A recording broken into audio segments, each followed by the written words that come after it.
Yes, and let me share my screen first of all.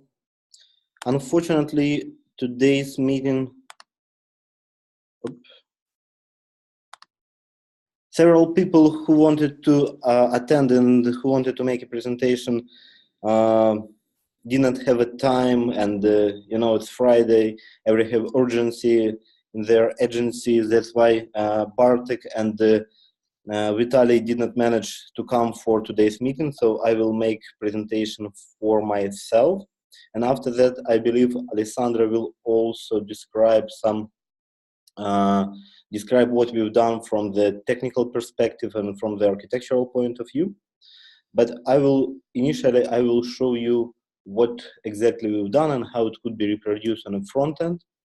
Probably you remember that previous time we show you the order placement on a backend and the ability to make a source deduction from different sources. So in the scope of today's demo session, we will show you how we adapted the shopping cart. It was done in the scope of the epic you're able to see on my screen. And also, we after the adaptation of the shopping cart, we make it possible to make a checkout on a front end either. So now it's possible to place order both on back end and on a front end. And along with that, we added a lot of additional checks which introduced by the shopping cart and checkout. So let me start the demonstration. So first of all, let's refresh page. I believe my session already expired. No. So we, in our precondition, we have a test simple product. Test simple product has next quantities on different sources. The most interesting for us, the Poland and the Ukrainian sources. These sources are assigned to European stock. So you can see that on both of the warehouses, either Ukrainian or Poland, we have 100 items of particular SKU, and totally, altogether, we have 200 items available for sale. We can see that product on a front end. If you will refresh that page, you see that it would be in stock. And now we can start, we can place an order. So let's add it to cart. Let's see that we, currently we have one item of that product in the cart. And we can update the quantity to 5, for example. It's not a problem. And the quantity is updated. Now let's add some tricky stuff. Let's open advanced inventory and update, for example, minimal quantity allowed in shopping cart. So let's say that we allow to sell no less than 10 items of particular product. By the way, it's very important to say here that we are showing the demo not on a default stock, but on European stock. So it's already multi-stock system. I can verify that opening the stock page, and you see that default website is assigned to Europe stock.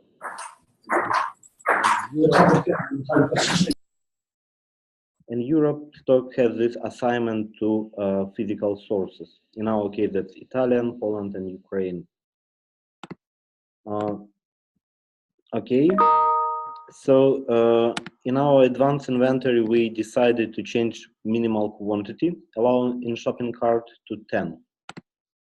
Let's save the, let's pursue this change, and return to our mini shopping cart. And for example, let's update 5 to 7. update, and we see here the attention, the requested quantity is less than the minimum quantity allowed in shopping cart. If you'll try to update it to 11, for example, we can do it. So let's proceed further and see what other limitation of shopping cart has been implemented. For example, there is a possibility to establish the out of stock threshold. So this option actually responsible for, so it is the threshold below which we can sell. So having this option, merchant will be guaranteed that will preserve this amount of products on his warehouse. So let's say that our out of stock threshold is 100. So remember, currently in our stock we have 200 items available for sell. So currently we installed this option threshold to 100, and let's try to update our quantity in shopping cart to 101. So we see that error message is different, and we say that requested quantity is not available.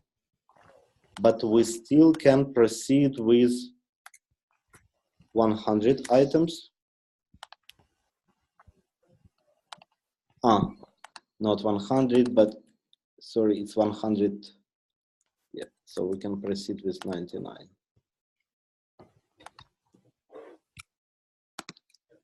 Let me check that.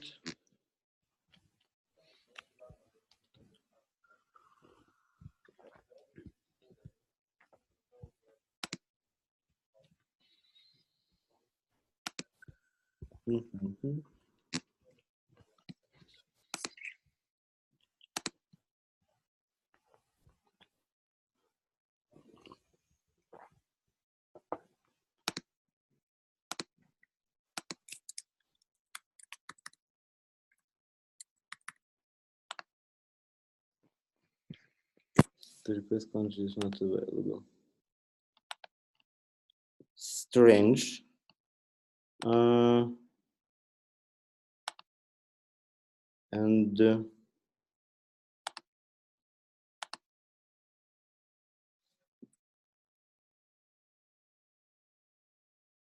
Okay, maybe it's some interesting stuff. Okay, let's proceed. Let's place an order with what we have currently in shopping cart. And so we place it to shopping cart, and now proceed to checkout. And like let's fill some fields.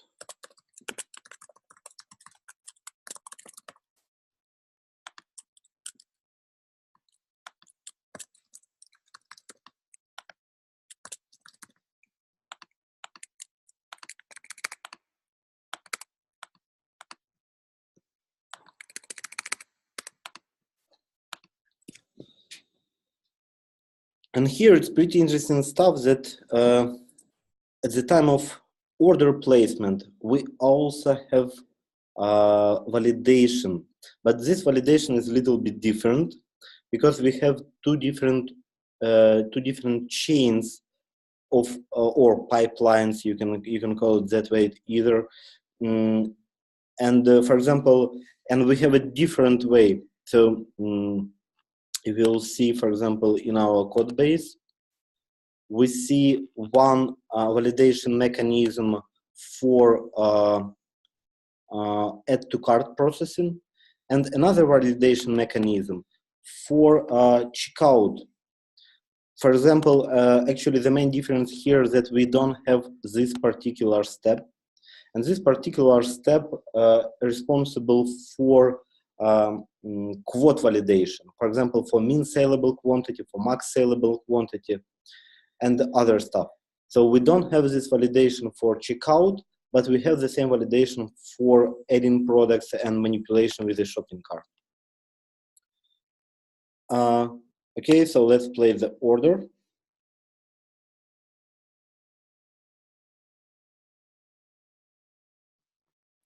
The order has been placed. Now we can go to this particular order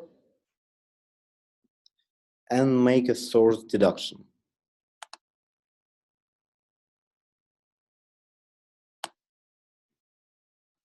So let's go straight to shipment, launch the priority-based algorithm. And currently we see that we have Poland, Ukraine, and because Poland is more, Poland warehouse has more priority than Ukrainian one, we're going to make a deduction from Poland only. Of course, we can make that check. We can change that and apply changes to both of warehouses and make a deduction for, from Ukrainian one either.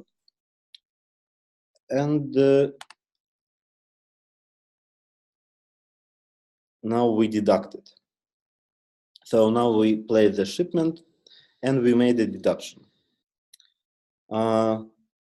So let's now return to our product again.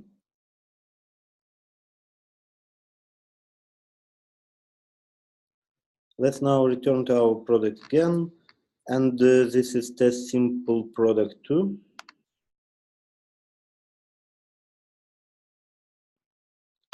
So currently we have 90 and 98 items of this product. So altogether it would be 188.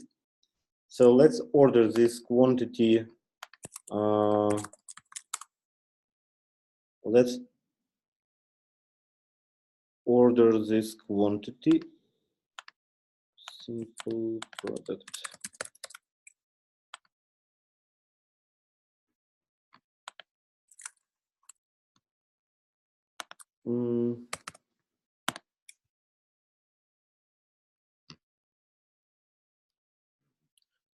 Actually, I don't know why they requested. Okay, so let's order another product. I don't know what happened to this one. I think you already used this product and you have some reservation for it. And that's why it's maybe not available. Let's check. In this quantity.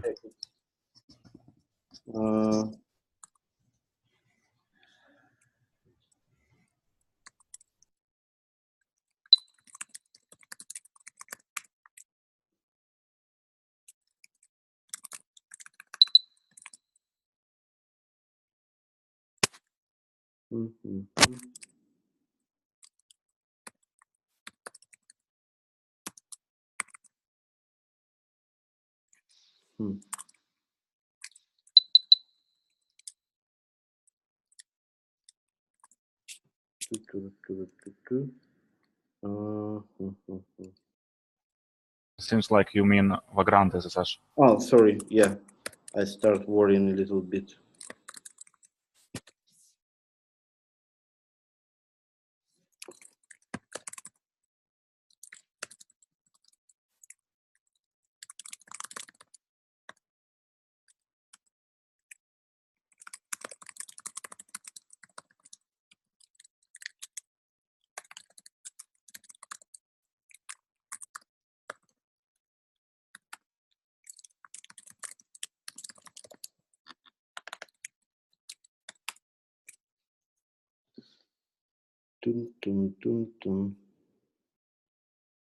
So the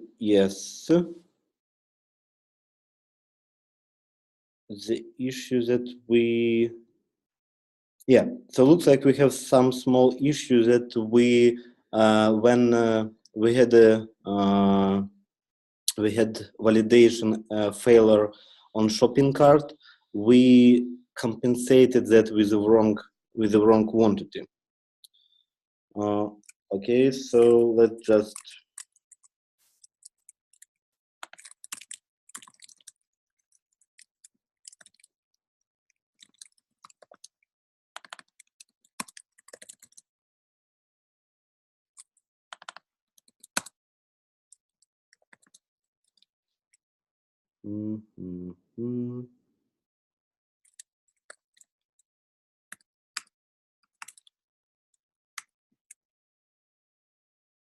So now it's better. Now it's better, and let's try again to put 188 items into the basket. Yeah, now it works. So we need to discover when we have that failure with compensational reservation at the time when we have failure on quote validation. So now we put all the available items into the basket. And now let's proceed to checkout. Just to show you that we have different validation mechanism for shopping cart and for shopping cart. Let's change now value for this object, for this product, for minimal saleable quantity. So let's specify it like, let's introduce, first of all, let's introduce out of stock threshold and say that we need it, to have at least 10 items left. And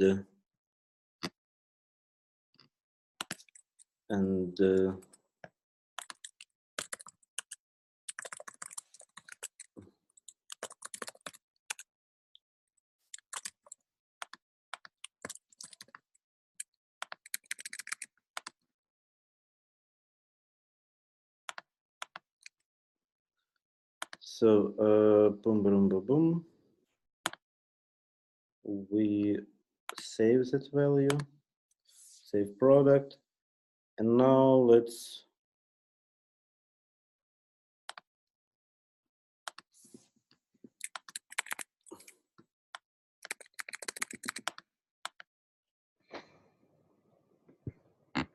place an order, and we're supposed to see some error message saying that we don't have enough. Oops. That looks a little bit strange.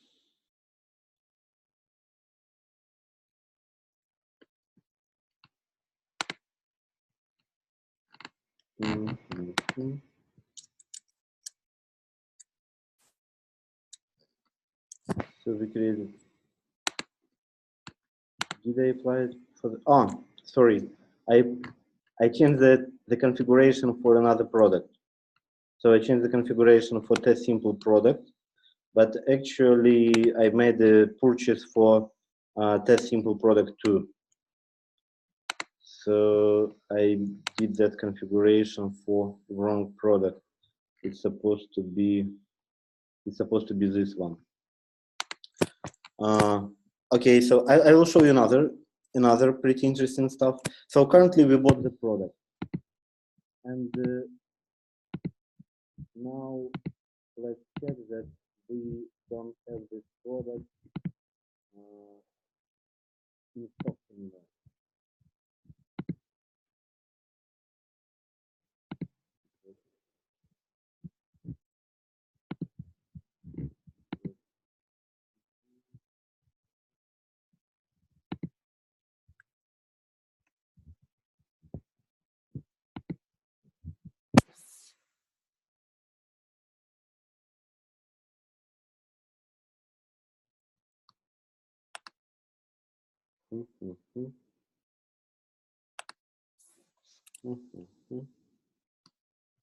Okay, let's proceed to order.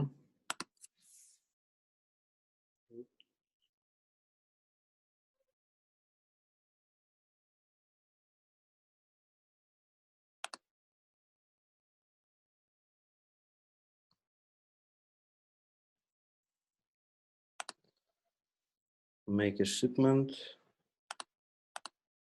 Choose the algorithm. Submit shipment.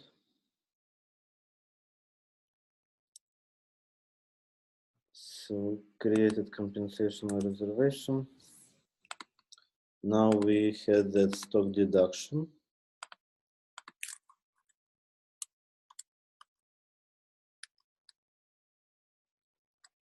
Stock deduction, so we're supposed to have 0 and 0 products, yes. 0 and 0, and we're supposed to have this product out of stock actually for sellability. But it's in stock. It is in stock, a product you're trying to add is not available. Why do we have that in stock?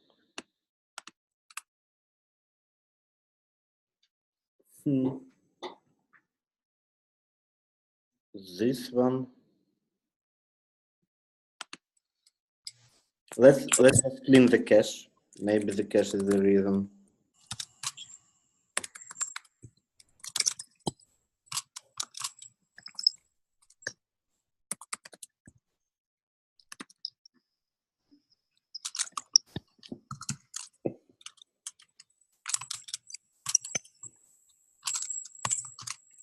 Because we still have the item in our backlog to make sure that all the cache validation work as expected. And now let's check.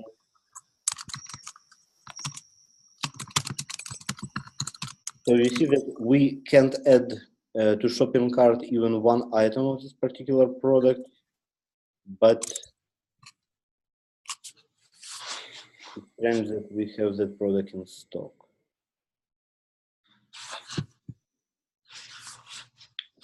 Did you have? Is this the only story that you're demonstrating now? Maybe you should move on. Let's wait the page would reload it.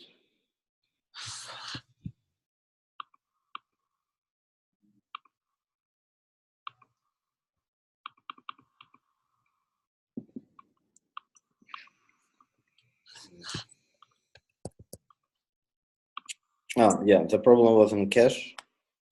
So still we have this item. It was not part of this story, cache invalidation. So the product was out of stock now after we purchase all the items. So now let's return to the product configuration and let's switch the back orders. So let's switch on back orders and say that we allow quantity below 0 for this product. So now we're supposed to see that out of stock sellability would be switched to in stock.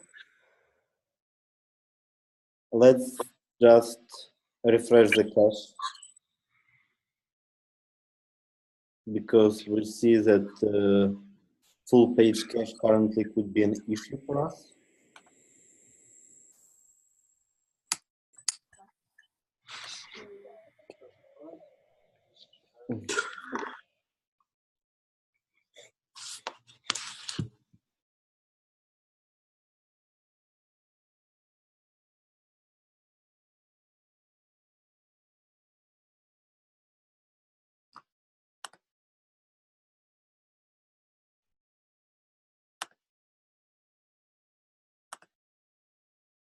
And now let's refresh this page.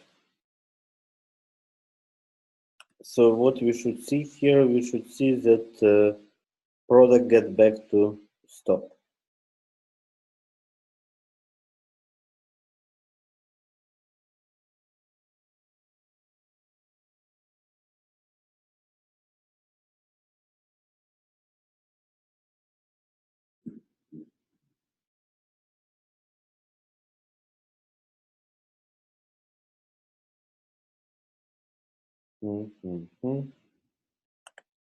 Still reloading.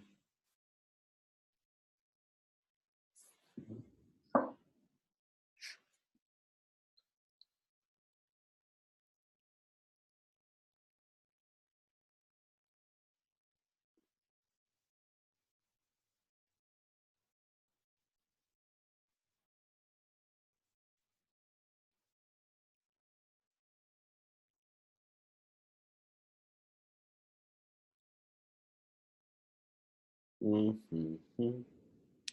So just to save the time, and actually we'll use the time while the page is reloading because of the cache invalidation, and we didn't have an ability to make a cache warm up. So actually, like, we implemented most of the check we have. So you see that product returned to stock, because currently we have the back order in this product. So what we've actually done, we've implemented most of the advanced inventory configuration. So we currently we follow to manage stock. We support the out of stock threshold. In shopping cart, we support minimum quantity allowed in shopping cart, maximum quantity allowed in shopping cart. Also, we support back orders. And also we enable quantity increments. So the quantity increment functionality is also supported. So, and this all works for shopping cart, and for checkout, we don't have this particular checks, but we have checked that we have enough products in our stock to fulfill that order.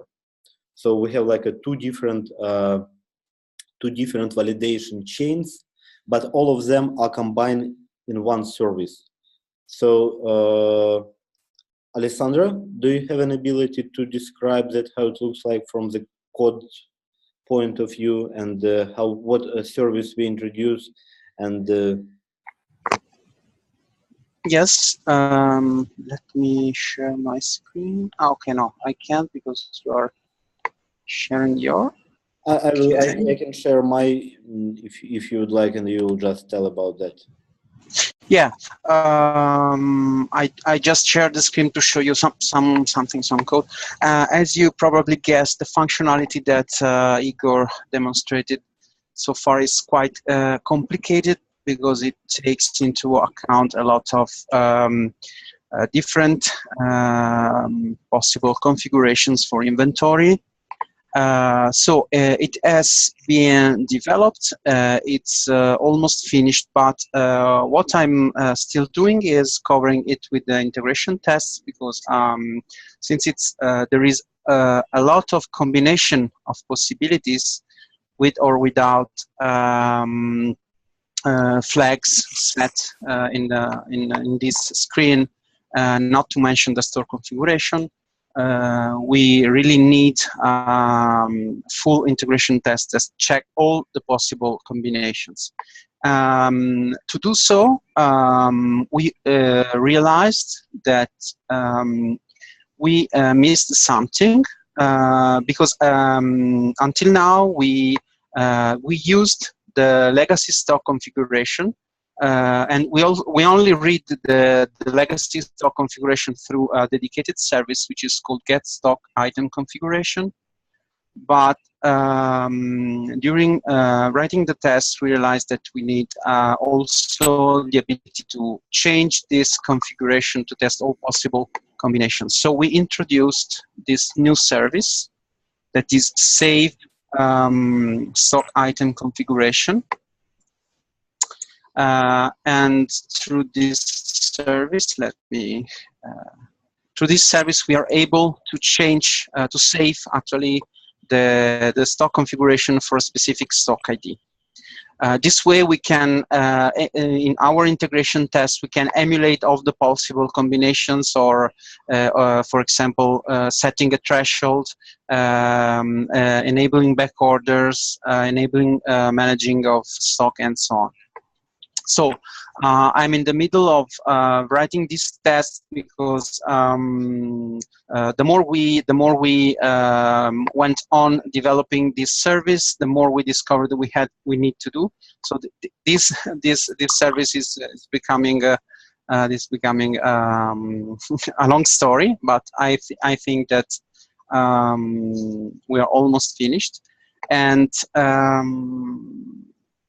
that's it. I don't know if Igor, if you want me to show something more. Actually, I don't have a working code base, so I can't show something really useful.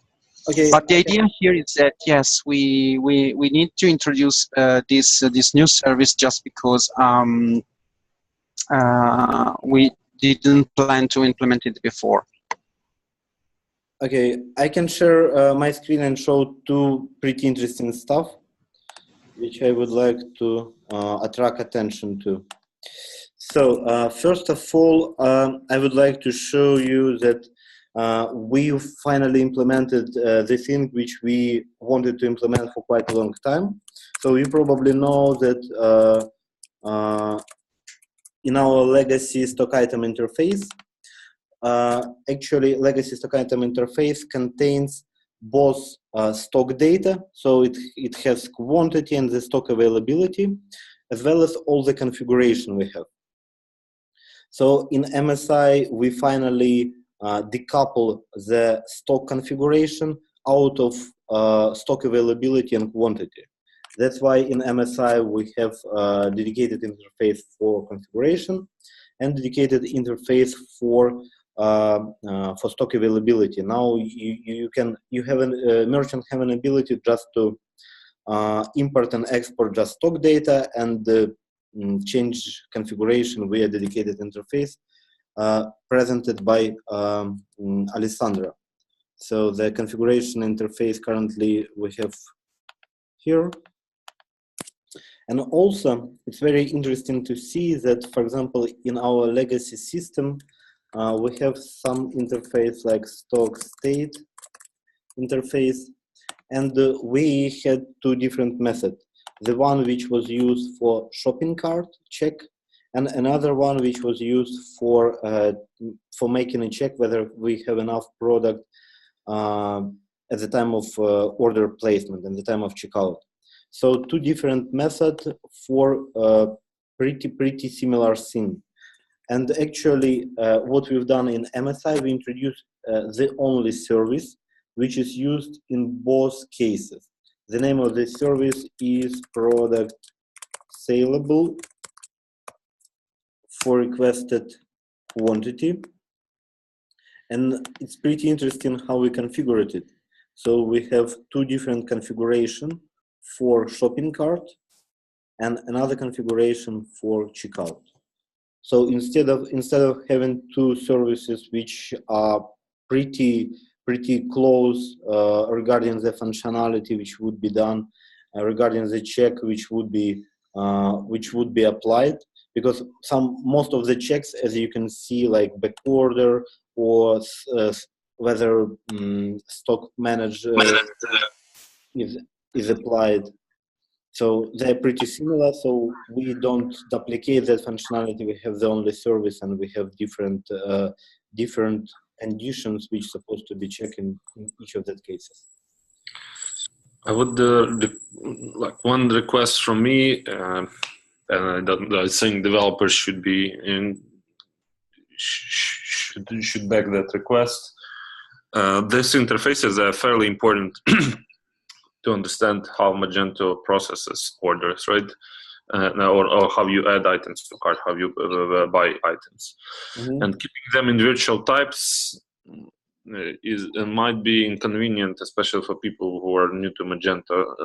This APIs is better to keep such APIs as explicit interfaces. So I would request to move them from virtual types to actual PHP interfaces to have them represented in the system, because having them in their XML files, like not everyone looks into XML files. But they might need this subtle differences.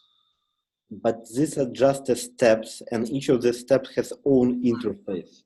So, for example, if you see like is correct quantity condition, this is the interface. Yeah, I understand. I mean, so this, okay, maybe I misunderstood the description. So you have two implementations of two virtual types for single interface, right? For single implementation. Yeah, for two virtual types for single implementation, and these two virtual types are pretty important. They are used in two places where we do add products to cart or place orders, right? Yep. So they are pretty critical. And virtual types, they allow to you to configure types and are very flexible. But the problem with virtual types is that they are stored in XML and you have to find them. And if you just look at the code, and most PHP developers, when they open code, they look at the code. And even experienced Magento developers often forget about virtual types in XML, and virtual types can be a surprising thing often for them. So I think it's better to keep all important interfaces, even though it's just it will be a marker interface with configuration. It's better to keep them in PHP interfaces to make them very explicit and visible for clients. But for developers to read. Actually, I understand what you mean, but in this case, so we can. What do you recommend to put into PHP? The whole structure, or the or just condition which could be extended via something? So what I'm saying is, instead of creating a virtual type, create two physical types. Physical classes. You can extend them from that implementation. It's not a big deal because you will not be inheriting behavior. You will be only overriding a declaration, right? So you can even keep absolutely same configuration in XML files for configuring those classes. But those classes will be present on the system, and it will be easier to navigate and see. It will be clearly, like developer who will navigate the code, they will clearly see that those are two different interfaces, because their behavior and the behavior of those two instances in two different clients is different, right? But they're represented by single interface in code. And this is the problem with semantics of PHP, that it doesn't, it gives you very little mechanisms to express behavioral differences between instances of same interface, right? So the only thing you can do is have separate subclasses, marking interfaces, or virtual types in Magento. And you use virtual types for that. I'm arguing, yes, virtual types are a powerful mechanism, but I see that often a lot of developers are not very comfortable with them. And yeah, most of developers are not very comfortable with them, especially if there is a lot of virtual types. So we can use virtual types, but it's better not to use them for very important objects. Yeah, I understand like what you mean in general, but in this particular case, for example, what you propose to do, to introduce a type which will be a container of this data, and actually this type, some interface or some PHP class would be configured via DI with the same configuration. So it would not be virtual type, but it would be just type. Yes, exactly. But the developer who reads the code, they will see immediately when they read the client code, they see what specific type they're working with, and they will understand that there is a subtle difference between those two operations. Right? Okay. Anyway, I don't want to take a lot of the time. Let's take this offline. The important thing is that you understood my comment. Let's discuss if we should implement it separately. Okay. So actually, it was the main part of the presentation. So what we would like to notify you about that we finally unblocked the UI, and now it's possible to place order for at least for simple product. We need to make sure that configurable order placement work. Currently, I can say it for sure. I believe it would be next our presentation where we will show how we place an order for configurable product and how we make deduction for them. But currently, we unblock functionality of shopping cart. Our shopping cart support most of the validation we have, and we have an ability to place order both in front end and on a back end. This is the major update from today's demonstration. Are there any other question? I understand that our product owner currently not on a demo.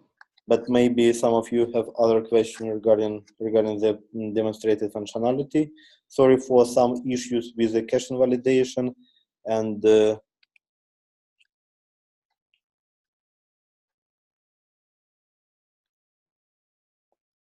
okay, looks like no question. So maybe Anton, maybe you have one more. Maybe technical one. Main question is when product owner is coming back. Oh, that's Next probably week. I'm not in charge for answering this question. Okay. So how do you accept stories? So you wait till product owner comes and you accept stories then, or We'll send the recording to Mark of this demonstration, and I suppose that he will provide us an early feedback, because he would be on PTO. I'm not sure. So on the next week. Okay, so for now, you dump stories to community, but they are not closed yet, right? Yes. So we will merge it to develop branch, this functionality, but we will not close the story. Igor, you mentioned that this is just part of functionality, so that Epic contains a couple more stories, right? Epic, let's open it.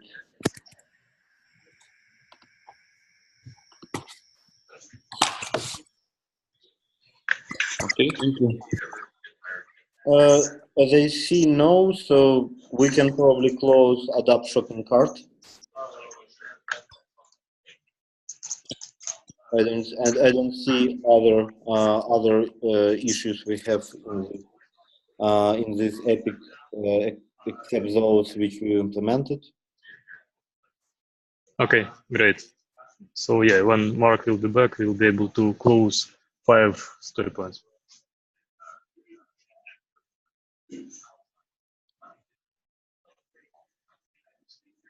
Okay, thank you. Okay, so just want to say a couple of words. If you're interested in this particular implementation, it was pretty interesting. So you can come to the pull request and see the particular details, because as Alessandro mentioned, it was interesting and challenging to implement all of that stuff. And thank you for your time, guys, and see you next time. And don't hesitate to ping us in MSI Slack channel and raise some interesting question, and just ask us about the release date. We are also ready for this question either. Thank you.